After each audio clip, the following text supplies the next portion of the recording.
All right, we're here with topic 3.10, Shaping a New Republic. And our learning objective is explain how and why competition intensified conflicts among peoples and nations from 1754 to 1800. Explain how and why political ideas, institutions, and party systems developed and changed in the new republic. So here, Washington as president. So Washington is going to be the only president that's unanimously chosen by the Electoral College. And remember, in the United States, we do not directly vote for president. What we do is we vote for electors in the Electoral College, and then those electors vote for president. Today, electors are bound, meaning that when you vote for an elector, let's say I'm voting for Donald Trump or I'm voting for Kamala Harris, whichever elector I vote for then has to vote for that person. Back at this time, it was very different in how things were done. Now, it was still the Electoral College who chose the president, but the members of the Electoral College were chosen by the congressmen and the legislatures in the states, and then the people voted for the legislatures in the states. So the those electoral college members who were indirectly voted for by the people, they are not bound, meaning they choose whoever they think is going to be the best president. And so when the Constitution was originally written in this way, they didn't have the same concept of democracy that we had. They thought democracy should be seriously limited and that people needed to be kind of removed a couple of steps from choosing someone like the president. Now, they could choose the people who chose the president, so they're going to have an influence on it. But their idea was that, well, maybe a lot of people are illiterate. A lot of people are just on their farm farming and they're doing subsistence farming, and they don't know a lot about what's going on in politics.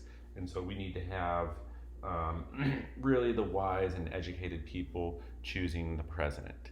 And so that's going to change eventually. But at this time, Washington is well liked by everybody. And at this point, there really aren't any political parties. Quickly, there will be parties formed, but there are no political parties yet. And so Washington, he's going to be the only president that's unanimously chosen by the Electoral College. And then John Adams is chosen as vice president. So what that means is that John Adams won the second most votes, but no states outright. So what this means is, so in the Electoral College, whoever wins a state gets all the votes in that state for the Electoral College. Okay, so what ended up happening is that everybody gets two votes. They have to choose two different people. All of the electors, and they'll choose, let's say, one person for president and one person for vice president. Okay, and so it's not really distinguished which vote is for which. So it's just whoever gets the most votes gets to be president, and whoever gets the second most votes gets to be vice president, which is very interesting because when there are political parties under this system, you can have a person from one party as president and a person from another party as vice president.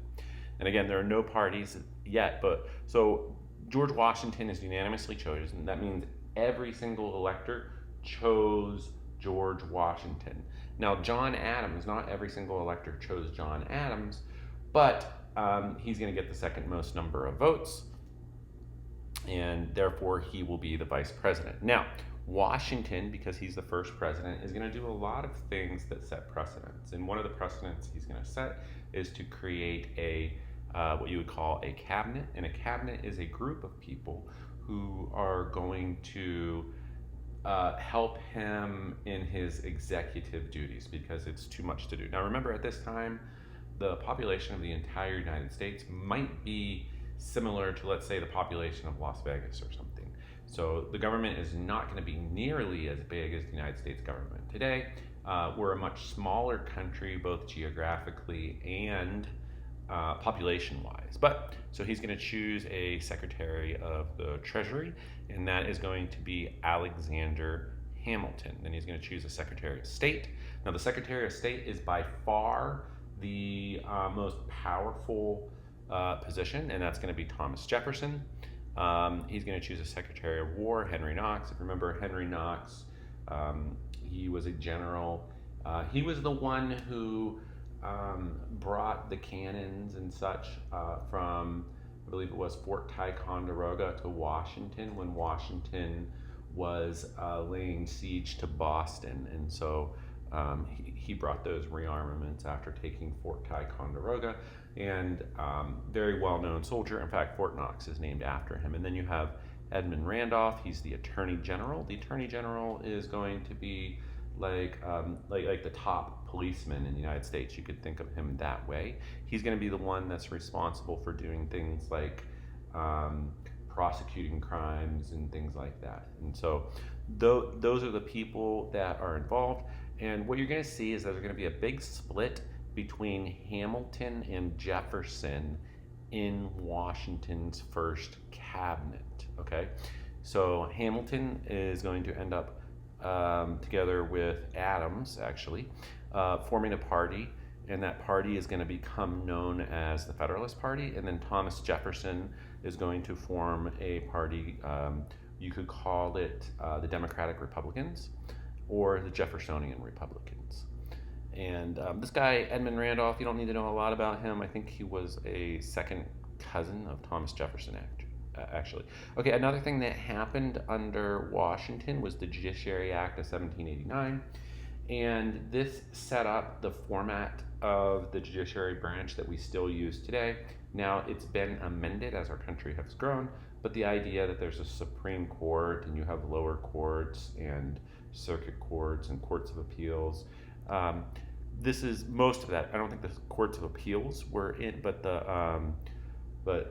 what you would call, I think it's the precincts of the precincts isn't the correct word, but whatever. There are groups, territorial groups for the lower federal courts, and then there's circuit courts, and then above all that is the Supreme Court. And so that was all set up by the Judiciary Act of 1789.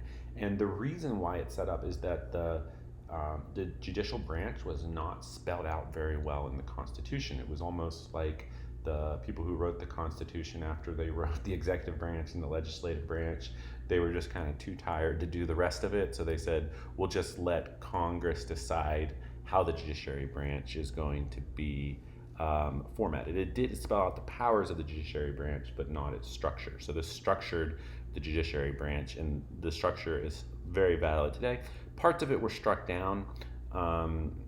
This will come up later, but the idea that the Supreme Court can issue writs of mandamus, that part was struck down. I'm not going to get into that, but that'll come up later on in this course. So, some things that the financial plan and domestic challenges. Debt. U.S. government pay off the national debt at face value and assume war debt of the states. Okay, so this is going to be Hamilton's plan. If you remember, we'll go back here. We see that Hamilton is going to be the Secretary of the Treasury. And so after the Revolutionary War, the U.S. and the states have huge debts to private citizens, to foreign countries like France, the Netherlands, and Alexander Hamilton says that we need to pay off our full debt in order to establish credit as a nation. So if we ever want to borrow money again in the future, we need to be looked at as a country that pays its debts. And so, and then a really novel thing that he came up with was he said that the federal government should pay off the debts of the states and at full value, and he called it at par, meaning at full value. And so some of the states did not like this. Well, first of all, a lot of the southern states didn't like it because southern states think that the states should have more power than the federal government. And if the federal government is paying off the state's debt, what that means is that the federal government is really the one in charge, because it's kind of like the person who pays is the one in charge. And so, but the real reason they didn't like it is because some of the bigger states, such as Virginia, had already paid off their state debts. And so they thought, well, if you're paying off the state debts, then we've already paid off ours, so we're not getting a good deal out of this because you're going to pay off other states and we've already paid off ours. And so there had to be some kind of compromise. And the compromise for assuming the debts was that the capital was going to be moved close to the south in an area of Washington, D.C., which there was nothing at this time. And I think it was a period of like 10 years. In 10 or 15 years, we're going to build up this area called Washington, D.C., and we're going to move the capital close to the south between Virginia and Maryland at a place where the South can watch over what this big national government is doing, so that the way the South can feel more comfortable with a national government that is gaining power through assuming the debts of the states. Now, Hamilton also said that the federal government would pay back the debts of the states who had already paid off their debts. The federal government would reimburse them for that. So that was part of it. Okay, so now that the federal government is promising to spend all of this money, they have to get money. It has to get money through taxes. So they did tariffs. Remember, that's taxes on money coming in. I mean, not money coming in, that's a tax on items coming into the country from other country. And then there's excise taxes. Excise taxes are taxes on specific products. It's not sales tax, okay? So when you go and buy something at the store, whatever price is on the product is not the price you pay, because there's a tax on top of that, right? But an excise tax is actually, in sales taxes go to like most products that you buy in a store, right? But excise taxes would be a tax on a very specific product. It could be a tax on, let's say, whiskey. And so they put an excise tax on whiskey, and pretty much everybody agrees with this, because they think, you have a lot of people who think that drinking is bad, and so you could call it a sin tax. Now, what this creates is it creates the Whiskey Rebellion. So you have farmers in Western Pennsylvania. They rebelled against the excise taxes. And part of the reason for this is that farmers in Western Pennsylvania, maybe they're growing corn and they're turning their corn into whiskey, and then they're selling that whiskey. One of the reasons is that they would have a really hard time getting their corn to market because of the Appalachian Mountains, because there just isn't any, it's just to take something by horse, by like horse and buggy or horse and wagon to a market that's hundreds of miles away, that's going to be very expensive. Even in Pennsylvania, I grew up there, and I have family who they moved from eastern Pennsylvania to western Pennsylvania at some point in the 1800s, and it was such a difficult journey that there were people who died along the way. And I'm not really sure the whole story, but you can imagine that in these types of circumstances, nobody wants to bring their corn crop to the market in the eastern part of Pennsylvania where the big markets are going to be. So what they do is they ferment it and distill it into whiskey, and the whiskey is actually going to be in many places used as currency. And so you could trade whiskey for other things. And so in that sense, whiskey in some ways is going to be used as currency in Western Pennsylvania. And so when they're being taxed on whiskey, they rebel. But now this is very similar to Shays' Rebellion, except now the federal government can respond. So Washington federalizes 15,000 state troops in response. And so those troops come and they put down the rebellion. And there was such a show of force that it ended the rebellion with little bloodshed. And so one thing that you're going to see is that people like Hamilton and Adams, the Federalists believe that a strong national government is going to have like a large police force, in this case a large army, that's going to be able to put down rebellions and bring law and order, and it's actually going to prevent bloodshed. And that's what happens here. Like if there was a weak federal government, you would think that a weak federal government and not many police, well, the police are bad, they're going to go kill people, but that's not what happens. What happens is that a strong show of force, everyone backs down, and there's no bloodshed, little bloodshed that's going to happen. Okay, and then as far, and this is some information about the debts that were assumed. Okay, so the financial plan of Hamilton. So first of all, Hamilton wanted a national bank. Now, one thing you got to know is that Thomas Jefferson did not want a national bank. Thomas Jefferson did not trust banks.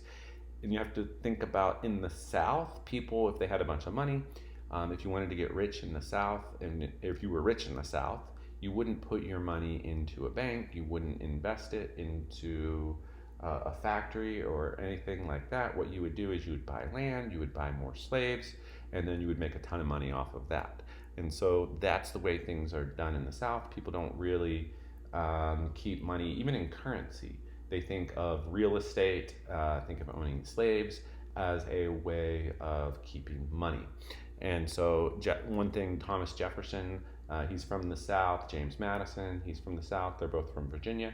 They really like farming. They think that a nation of farmers, of subsistence farmers, where people do not have to rely on a factory owner to pay them, they can just grow what they need and they're self sufficient. You can call them yeoman farmers.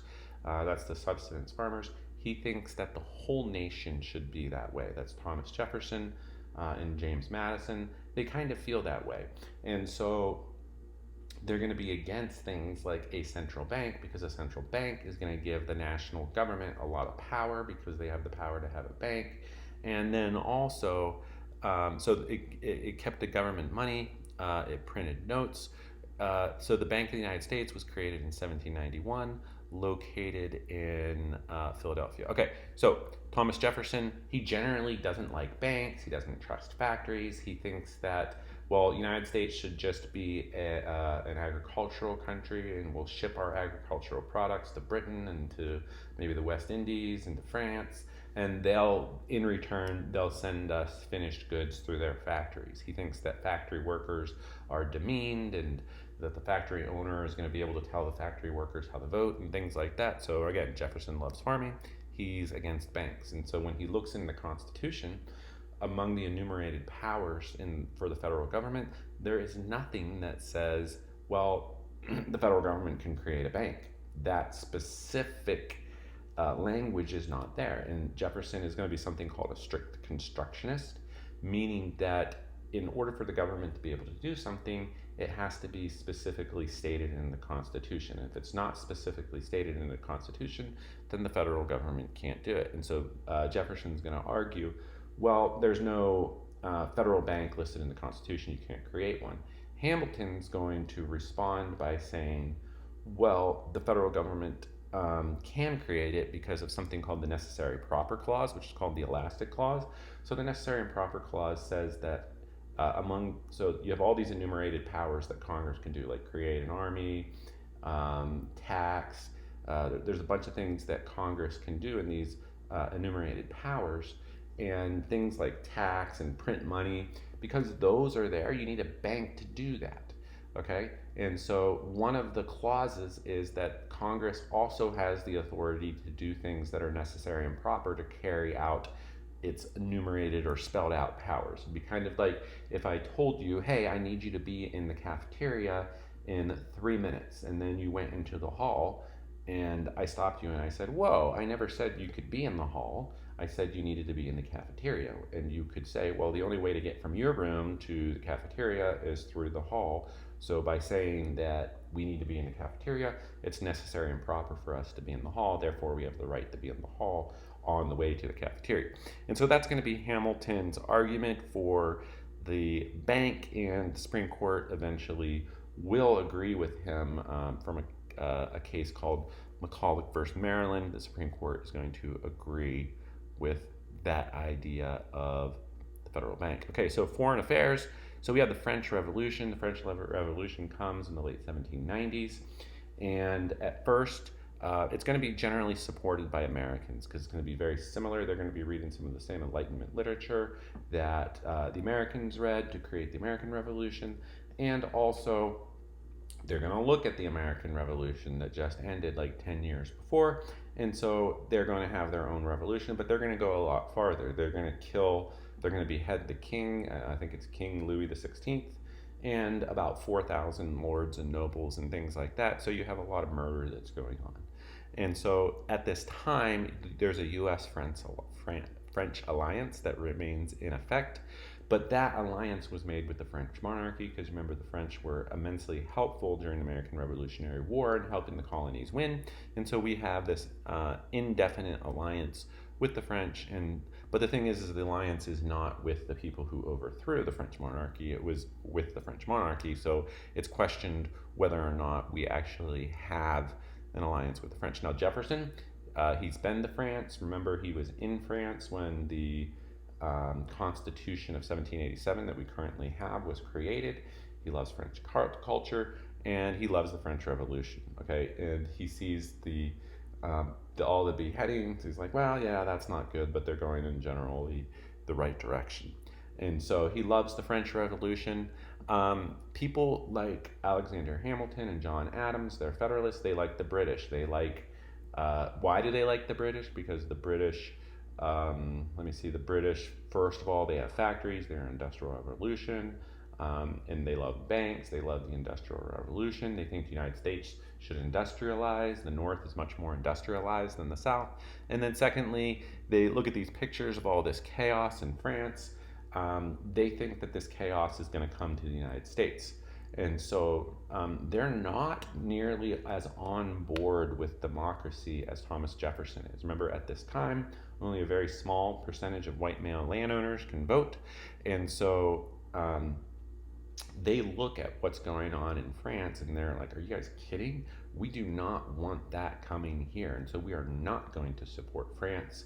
And so Washington came up with something called the Proclamation of Neutrality in 1793. Washington felt that the U.S. was not strong enough to engage in a European war, and he thought that if we need to spend time building up our own country and building up the strength of the United States, if we get involved in a European war, that'll give Europe, first of all, that'll make us weaker because we're spending arms and money in a war that we don't need to be in. And then secondly, that'll give one of these European nations the justification to come in and attack us and to take us over.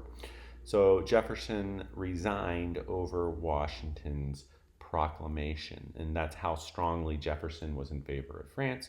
Jefferson even did things like make French fries, and he brought like French vanilla ice cream over, and he just really loved France. So if you want to know things about Jefferson, what did he love? He loved France and he loved farming. And so he was against Britain and he was against banks because he thought banks were the antithesis of farming. Okay, so we have the Jay Treaty of 1794. And so there was a couple of things that didn't actually become enacted from the Treaty of Paris. Remember, the Treaty of Paris was what ended the Revolutionary War.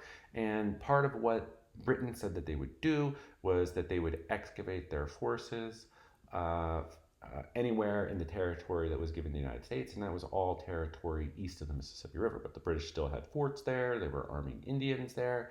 And also another thing that the British were doing is that they were going into American merchant shipping vessels and impressing American seamen into the British Navy. And this is why. So the British Navy was like the worst possible place for any human to be who wasn't a slave. And so why? Because it was just terrible. The British treated their sailors terribly.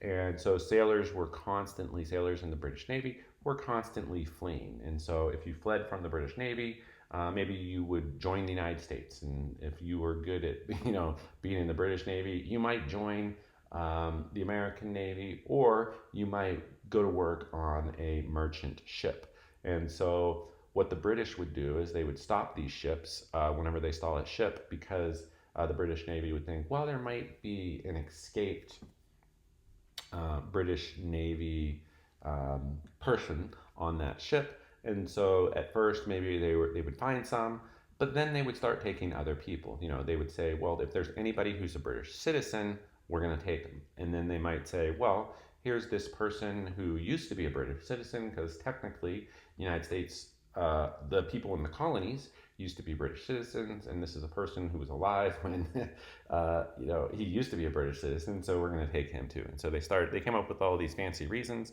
but basically they would just stop American merchant vessels, take people, and these were merchant vessels. They couldn't, if a Navy vessel was approaching them, there was nothing they could do. They would board the vessel and take people and force them to be in the British Navy.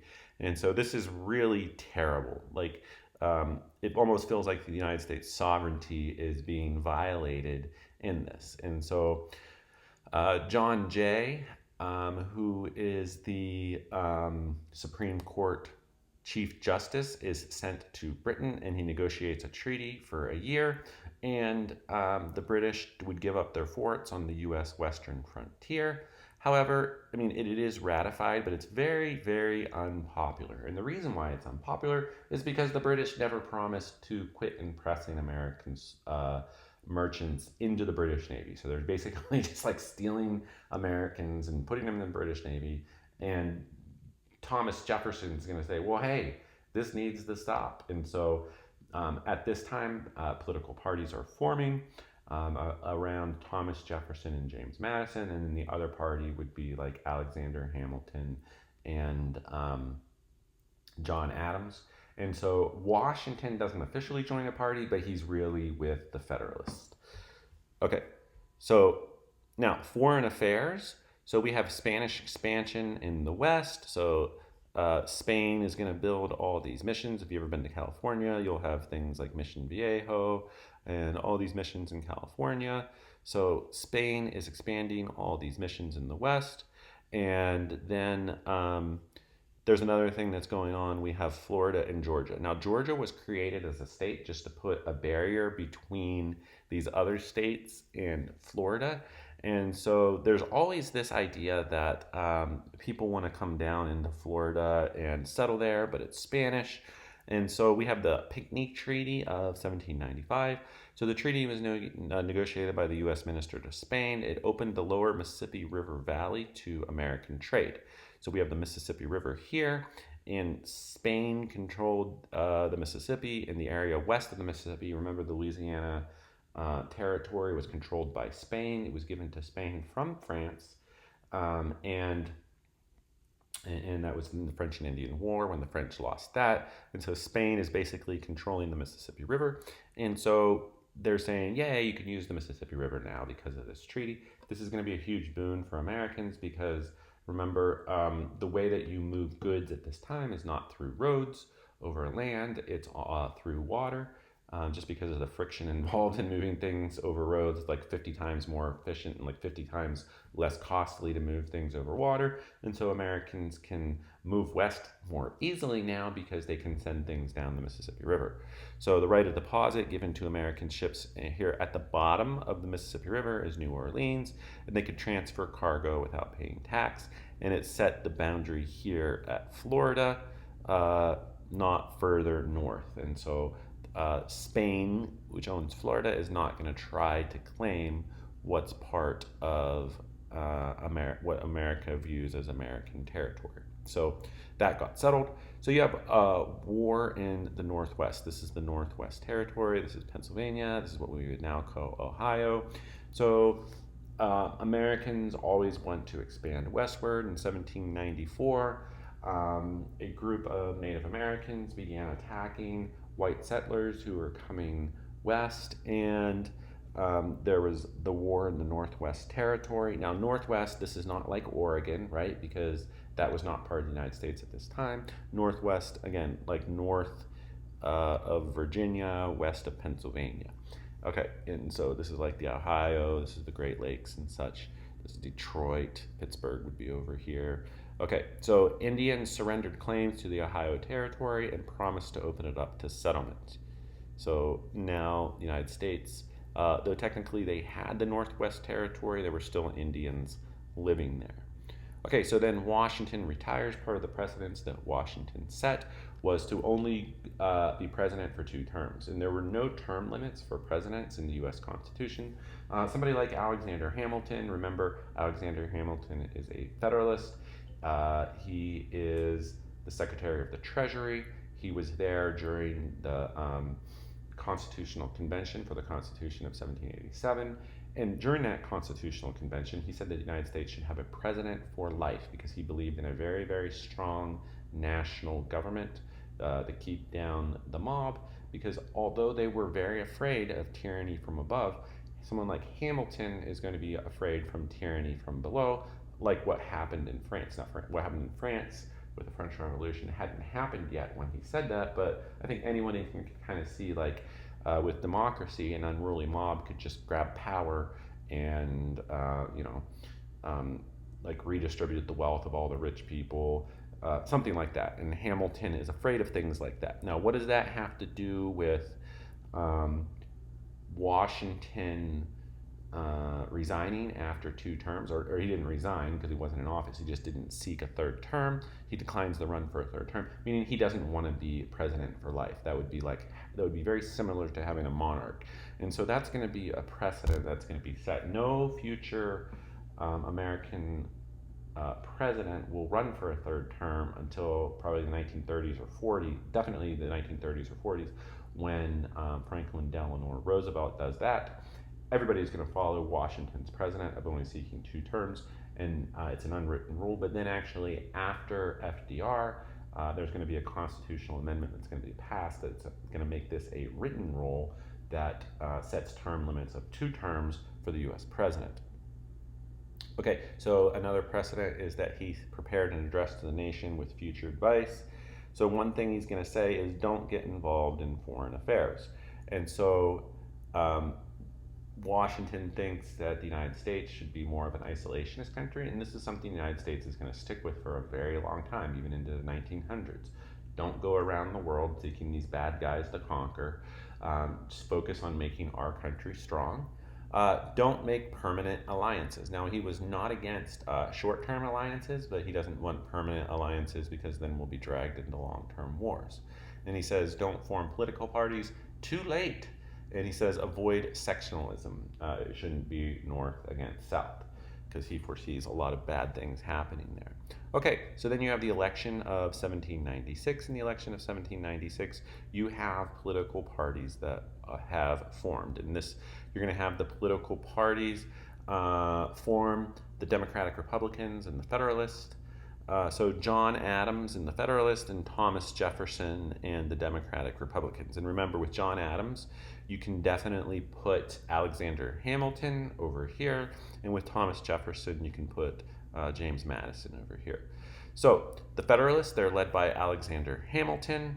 Strong central government led by industry and the wealthy. So the Democratic Republicans, you could also call them the Jeffersonian Republicans, or really you could just call them the Republicans, but it has nothing to do with the Republican Party today.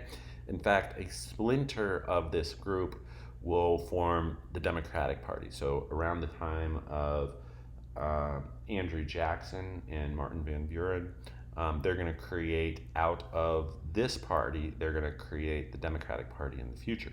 But even the Democratic Party has very little resemblance to this party, even though it was created from it, because things change over time. So this is going to be led by Thomas Jefferson. Strong state governments led by the common man. Okay, so they want to open up voting, and they're going to convince states eventually to open up voting so that the common man can vote. They're going to get rid of these proper restrictions. By common man, they mean white men only. Okay, so emphasis on manufacturing, shipping, and trade. So the South, so remember, the Federalists, they love the Industrial Revolution, they love shipping, they love manufacturing. And remember, the Industrial Revolution started in England, and England had a lot of the knowledge of how to build factories, and they kept a tight rein on that knowledge. And the Federalists, not the Federalist Party, but people who were involved in the Federalist Party, convinced a bunch of people from Britain to come over. Hey, come over here, show us how to build factories, we'll help you get rich. That happens. The North begins building factories. The South has almost no factories. So there's an emphasis on agriculture. Cultivators of the earth are the most valuable citizens. And so Thomas Jefferson, he's really a utopian, and he thinks a utopia is, again, people farming, and a farmer is independent. They can just grow everything that they need, and they can provide for their families. They're not relying upon anyone else, and they can just vote however you want to vote, and vote for the person who's in their best interest, and that's what democracy needs. Thomas Jefferson thinks that people who work in a factory are just going to vote for the factory owner. Okay, so loose interpretation of the Constitution for the Federalists, and we can really see this in the issues over the National Bank. So the National Bank is not in the Constitution. However, the Constitution does say that the federal government can tax and print money, and nobody else can print money, right? And so because of these things, it would be necessary and proper, or like you need a bank if you're going to tax. You're not just going to throw your money on the ground somewhere. You need to put your money in a bank, right? And if you're going to print money, you would need a bank to print money because that's something a bank can do. And so they're going to say they're going to have a loose interpretation, meaning that they're really going to rely heavily on the necessary and proper clause, which says that Congress, in addition to the things that are explicitly stated or the enumerated powers of the Constitution, Congress can also do things that are necessary and proper to carry out their enumerated powers, and that's going to be the loose interpretation. Thomas Jefferson and the Democratic Republicans are going to have a strict interpretation of the Constitution, meaning the Constitution needs to specifically say it. So they're going to favor a national bank. For the Federalists, remember, a national bank is going to give the United States the power to lend money out to people. And when the government lends money out to people, if somebody has a plan to build a factory, they can now take this capital that was that they borrowed, and they can build a factory, and then they can pay that money back, and then the government can charge interest, and the government will make money on that interest. Okay, so factories, you could think of the Industrial Revolution of factories going hand in hand with banks, okay, because banks are needed to put, because the basic idea of a factory is you're going to pay a lot of money for the factory, right? If you walk into like a car factory, everything in there costs a lot of money, right? Maybe $1 billion to build a factory. But once you start making cars, now those cars are going to be much cheaper than if you had to make them without a factory. So imagine if you had to make just one car without a factory, that one car might cost like $300,000 to make because of all the time and effort. Imagine what would go into making each part, right? And so, but the idea is once you, but the factory cost $1 billion, right? But once you make like 1 million cars, now the $1 billion that you put into making the factory is going to be more than made up for, because now maybe instead of paying $300,000 to make each car, it only costs you $10,000 to make each car. And so if you make a lot of things over a long amount of time, you can make all your money back and then some that you put into the initial funds that were created, that were borrowed to you to create the factory. So you can see that creating factories in the Industrial Revolution requires people either to have a bunch of money to create a factory or to borrow money to create a factory, right? And then over time, they'll be able to pay that back with interest because the factory system is very much more efficient than, let's say, making things individually without a factory, right?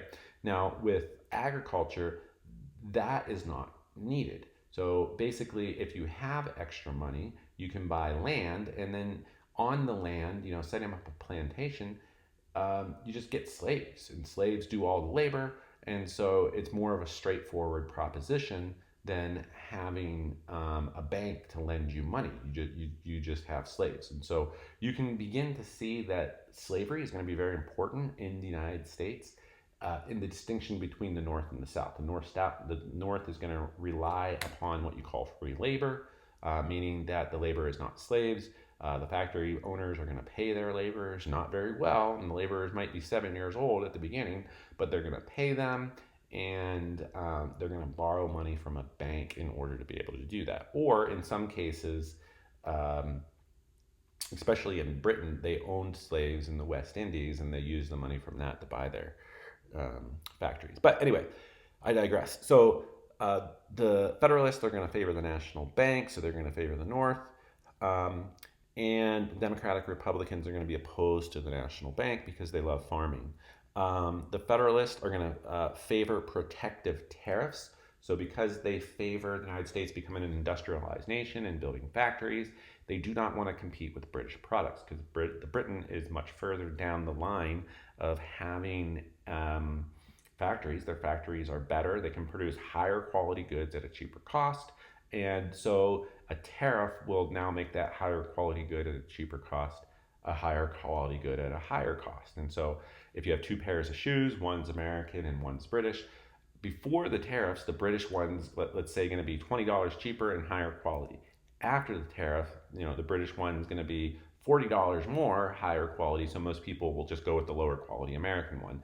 And over time, now that American goods are being purchased by Americans, the factory owner is going to get money, and then the factory owner can eventually catch up to where the British are, and the United States will become more industrialized. So that's the plan there with the tariffs. Now, the Democratic Republicans are going to be opposed to the tariffs because Jefferson's idea was that the United States is going to be a farming nation. These farmers are going to be independent. They're going to be subsistence farmers. They're just going to grow everything that they need. And then the things that are manufactured things, maybe a farmer is going to grow rice, maybe a farmer is going to grow cotton. He'll send that rice, he'll send that cotton to England. And in England, you have all these poor people working in factories, slaving away, and they're going to make all these products, and they'll send finished goods back to America, and Americans can buy the finished goods. And so they want cheap goods from Britain because they're not competing. They're not even trying to build their own factories in the South. They're just doing, they're just having slaves make stuff for them. Now, remember, only about 5% of people at this time actually own slaves, but everybody is buying into the system in the South. And so they're going to be against tariffs. Why? Because they want goods from Britain to be as cheap as possible. Okay?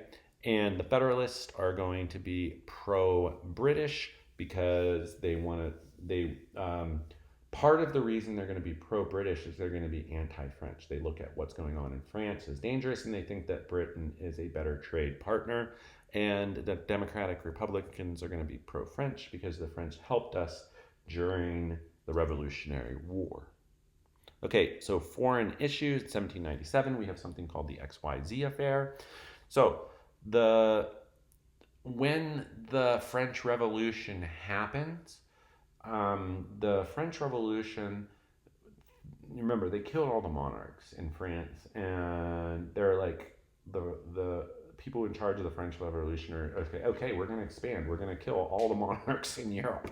And so they declared war on all the monarchies in Europe, and American doesn't get involved. And so America has this idea of neutrality, meaning that our vessels that go to France and our vessels that go to Britain, because we're not involved in a war, we should just be free to park our vessels and sell our stuff to France, park our vessels and sell them to Britain, because Britain and France are at a war at this time. And you can just think Britain and France are always at war. And if they're not, they're just like preparing to be in the next war.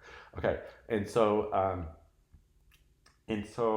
France does not respect this, because what France thinks is that, well, if you send, let's say, not weapons, right? But if you send rice to Britain, this British soldier is going to then have a full belly, and he's going to be able to kill us easier with a full belly than being hungry. And so we look at this as supporting the war. And so the French, they're going to seizure of American merchant ships, and we believe that this violates our neutrality. So there's French diplomats known as XYZ, and the reason why they're called XYZ is they want to keep their names private, but they ask for a bribe in order to see the French foreign minister. And so this becomes a big issue because they're trying to solve this thing where American vessels are being taken over and attacked by British naval vessels. These are merchant vessels. So the U.S. envoys refuse to pay the bribe. And so we get into this war with France. It's not a declared war, it's an undeclared war. You can call it a quasi-war with France. So we have to build up a big navy. And so the Federalists don't like this. The Federalists are going to say, hey, why not just pay the bribe? Okay, so millions for defense, not slogan of angry Federalists. So we just pay the bribe, right? Okay, so it led to 2 years of naval hostilities, creation of Department of the Navy. The Navy and the Marine Corps are expanded. And again, this is under Alexander Hamilton. This is under the Federalists. They like increasing the size of the Navy because they like a strong federal government. Okay, so domestic issues.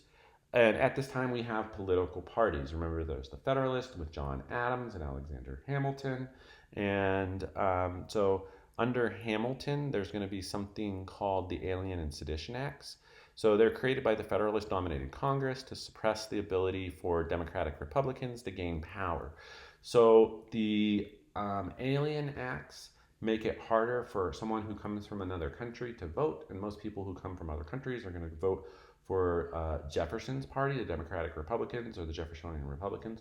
Why? Because they're for the common man, and it's going to be more likely that that party will lift property restrictions so that all white men can vote. And so you'll get more political power if you're with Jefferson, right? The Hamiltonians, the Federalists, they don't want the mob to be able to vote. So therefore, high restrictions on voting. You have to have a lot of property. You have to be part of the wealthy elite. Okay, and so the Alien Acts. An alien means somebody from another country. It doesn't mean somebody from Mars. Okay, intended to bar immigrants from becoming citizens. They typically supported Democratic Republicans who welcomed them, and they made residency for citizenship 14 years instead of 5. Okay, now the Alien Acts weren't that big of a deal. It was really the big deal was the Sedition Acts because these were unconstitutional. So anyone who spoke out about government policies or defamed officials could be fined or imprisoned. And so the idea here is this would go against the First Amendment. The First Amendment is that Congress shall make no law respecting, the freedom of speech, and you can address the government you can petition the government for redress of your grievances and things like that. Those things are all in the Bill of Rights. So this is a direct violation of the Bill of Rights, especially the First Amendment. So it's used to silence Democratic Republicans. So about 10 Democratic Republicans, maybe 20, were put in jail because they criticized John Adams.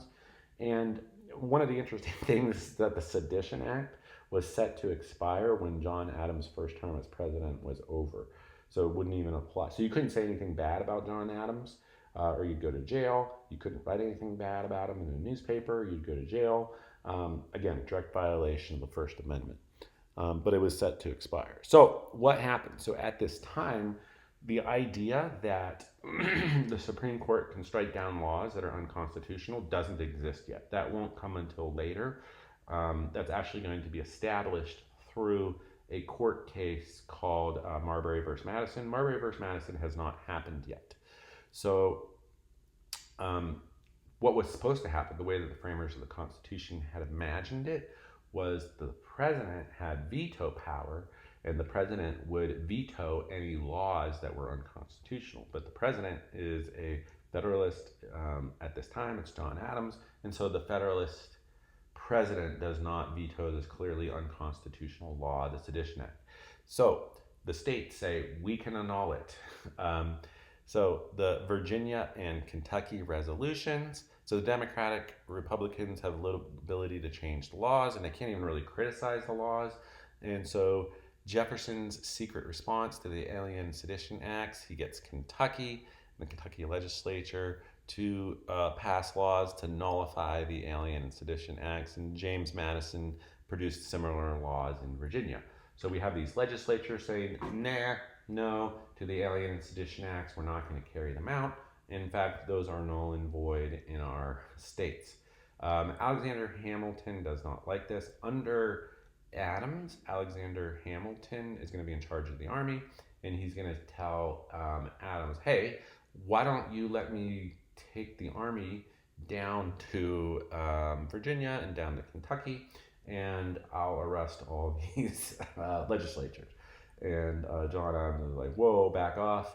And so that doesn't happen, but it creates a big stir. And so the idea here is that the states are supreme, and they can nullify a clearly unconstitutional law. That's not the way it ends up being, though. What's going to end up happening is you're going to have the Supreme Court given that power. You could say that it takes the power for itself in a Supreme Court case called Marbury v. Madison that's going to come up in the future.